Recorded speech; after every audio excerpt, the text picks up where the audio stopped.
Hello everyone, welcome to our channel SAJS vlogs. இன்றைக்கி நம்ம என்ன பார்க்க போகிறோம்னா மட்டன் பிரியாணி தான் பார்க்க போகிறோம். அது எப்படி செய்யலான்னு சொல்லி நம்ம வீடியோக்குள்ளே போய் பார்க்கலாம் வாங்க.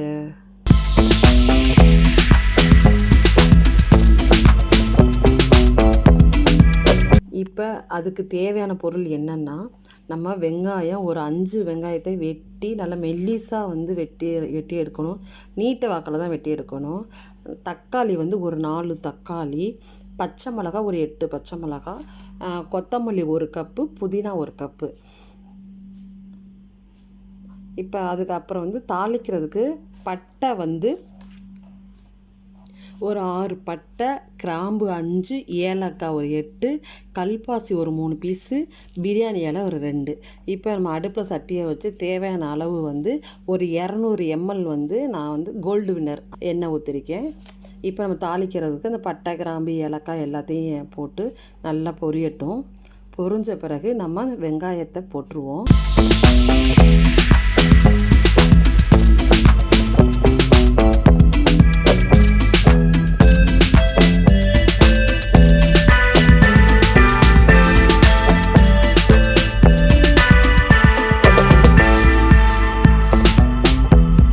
நல்லா வதக்கி விடுவோம். நல்லா ப்ரௌனாக வரணும்.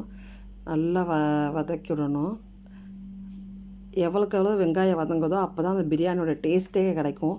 நம்மளுக்கு இதுதான் நம்மளுக்கு நல்லா பிரியாணியோட டேஸ்ட் கிடைக்கும். இப்போ 1 ஸ்பூன் மிளகாத்தூள் போட்டுக்குவோம். அப்போ பிரியாணி இன்னும் கலர்ஃபுல்லாக இருக்கும். நம்மளுக்கு அந்த எண்ணெயில் 1 ஸ்பூன் போட்டு அதையும் கணக்கு பண்ணிக்கிங்க.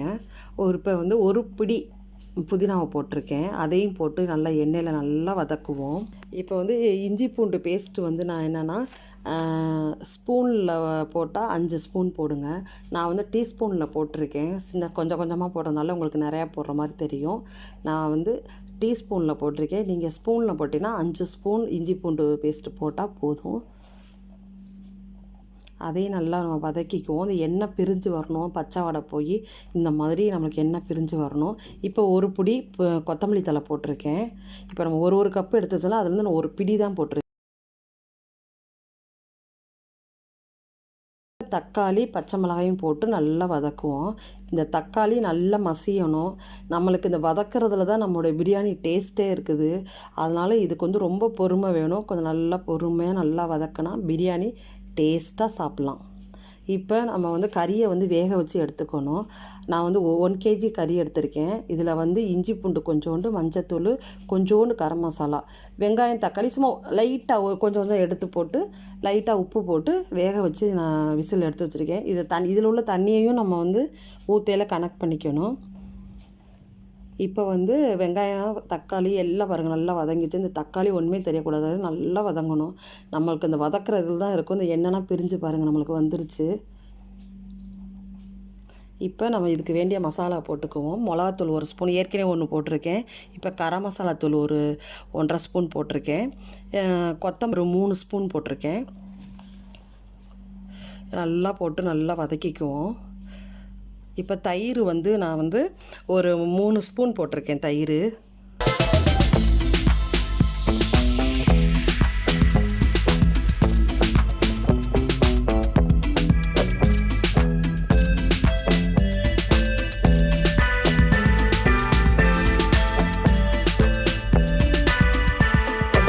இப்போ நம்ம அவிச்சு வச்சுருக்க கறியையும் அதே போட்டுக்கலாம். இதில் உள்ள தண்ணியையும் நம்ம கனெக்ட் பண்ணிக்குவோம் ஊத்தையில். இப்போ பாருங்கள் நல்லா வெந்துருச்சு.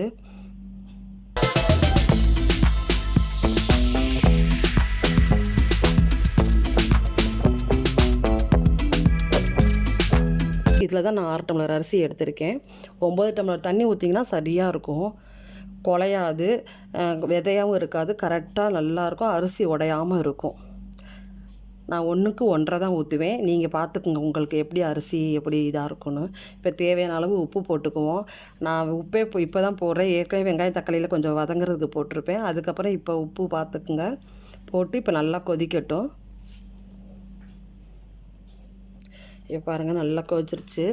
இப்போ அரிசியை போட்டுருவோம்.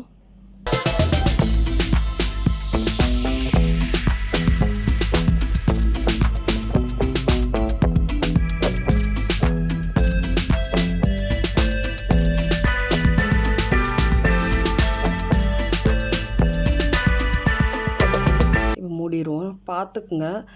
அரிசி வந்து தண்ணியை நீங்கள் வந்து உங்களுக்கு ஏத்தாப்புல வச்சு கணக்காக ரொம்ப கிண்டக்கூடாது. கிண்டினா அரிசி உடஞ்சிரும். லைட்டாக அப்படியே மெதுவாக தான் கிண்டணும்.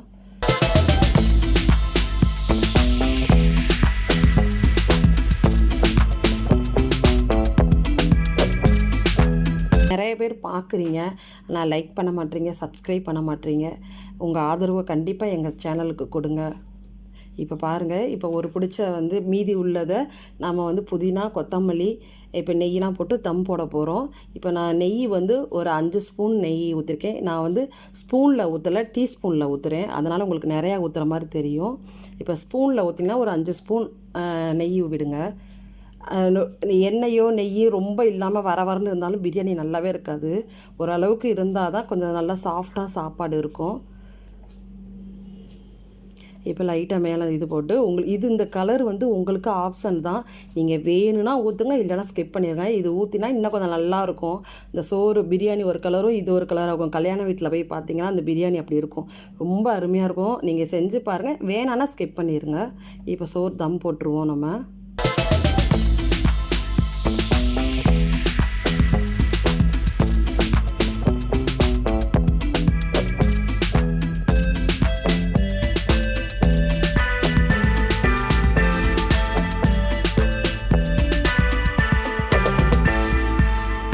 இப்போ வந்து பக்கத்தில் வந்து நம்ம தோசைக்கல் ஒரு கனமான அடி பாத்திரத்தை வச்சு அதுக்கப்புறம் சாப்பாடு தம் வச்சு நம்மளுக்கு ரொம்ப இதாக இருக்கும். இல்லை இது டேரெக்டாக நீங்கள் போட்டிங்கன்னா நம்மளுக்கு பிடிச்சிரும். நம்மளுக்கு அது ஒரு மாதிரியாகவே இருக்கும். இது வந்து நீங்கள் எந்த ஒரு டென்ஷன் பட தேவையில்லை. கனமான ஒரு பாத்திரத்தை வச்சு அது மேலே தம் வச்சு மேலே வந்து ஒரு வெயிட்டுக்கு ஒரு தண்ணியோ இல்லைன்னா உரலோ இருந்தால் வச்சிங்கன்னா போதும். மீடியம் சிம்மில் போட வேண்டியதான். ஒரு 1/4 மணி நேரம் தம்மில் இருந்தாலே போதும். சோறு அருமையாக வந்துடும். நம்மளுக்கு விதை இல்லாமல் அரிசி இல்லாமல் போலன்னு நம்மளுக்கு 15 minutes later. 1 மணி நேரம் இதாகிடுச்சு. இப்போ நம்ம பார்க்கலாம் வாங்க.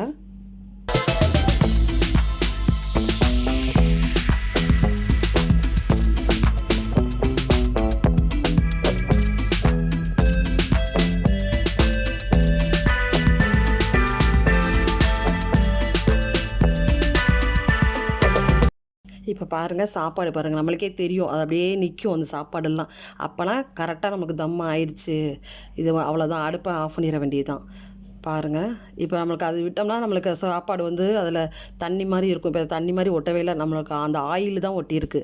பாருங்கள் எவ்வளோ பொழுன்னு இருக்குது. நான் சொன்ன இதுக்கே பக்குவத்துக்கே நீங்கள் கரெக்டாக தண்ணி இதெல்லாம் வச்சிங்கன்னா சூப்பரான மட்டன் பிரியாணி ரெடி ஆயிரும். பாருங்கள் எவ்வளோ சாஃப்டாலாம் நல்லா இருக்குது. கறி பாருங்கள் அருமையாக வெந்துருச்சு நம்மளுக்கு.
லைக் பண்ணுங்கள், ஷேர் பண்ணுங்கள், மறக்காமல் சப்ஸ்கிரைப் பண்ணிடுங்க. தேங்க்யூ ஃபார் வாட்சிங்.